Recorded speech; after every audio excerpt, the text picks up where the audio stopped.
فری استایل.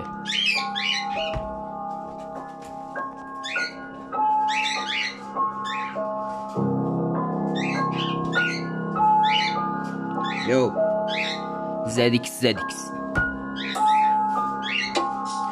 میام روی بیت فلو میشی سری باز دستم JBL ولی فلوم گاده فلوس نخون با اون قیافه نمیرسی به رپ من فنم ببینن چیزی میکشم فقط سر من لیریکومم مال خودم پول ندادم کسی تعصب نسل 5 هم مثل مسی اولا میخوندم دست نمیزد کسی تو حالا نخونده کسی مثل مرگ ورسی من میام روی بیت ولی کسی جلوم نیست تو هم بیا ولی نمیتونی رقیب فلوم شی انقدر میخونم تو بگیر کارم با قلمم رو کاغذم انگار جلادم قلم تبر و کاغذ متهم رفیقامم خوبی نکردن منو دور زدن ور فقط حرف زدن هیچ کدوم نبودن آدمن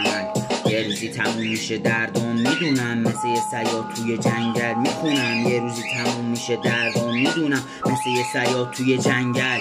خبر دستم گرفتم متهم و پشت مایکم بگیرم شرکای متهمو نبینم بیاره جایی کسی اسم منو رب به شما نمیازشته بچه بدو ترپم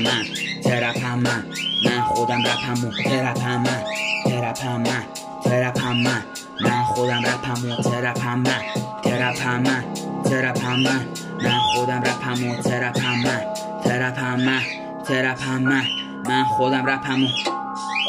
سیکیوریتی جلو دره میریزیم با محمد سرت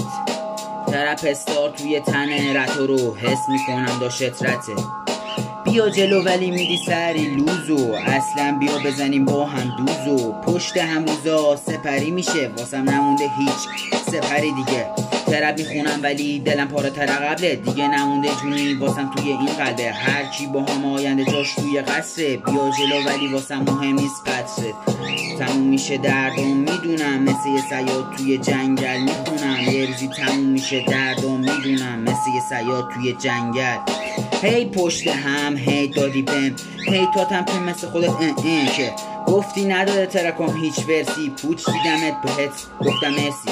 اصلا هیترها رو آدم حساب نمی کنم چون با قلمم دارم فقط جادو می کنم روزا 3 کیلومتر با محمد میدوم چون توی فرار یه ذره فرسر باشم یه روزی سوار میشم جی کلاس میبینمت بهت میگم تصویر هی تاتن یه روزی سوار میشم جی کلاس میبینمت بهت میگم تصویر هی تاتن چون یه روزی تموم میشه دردم میدونم مثل یه صیاد توی جنگل میخونم یه روزی تموم میشه دردم میدونم مثل یه صیاد توی جنگل